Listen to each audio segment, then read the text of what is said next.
কেন ডান দুধ খেলি বাম দুধ খেলি না, কিসের তরে কিসের তরে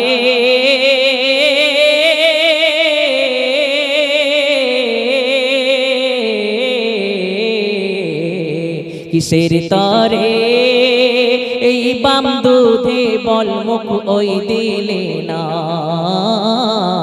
ওরে সোনা। তারপর আরো আছে, ফুল ফোটে যেমন ঝরে তেমন, সেই ভারত বাংলাদেশ তোলপাড় করা সেই ভাইরাল গজল। ফুল ফোটে যেমন ঝরে তেমন খোদার বাগানে, আয়ু কতক্ষণ কার এখানে কে বলো জানে। তাই থাকতে সময়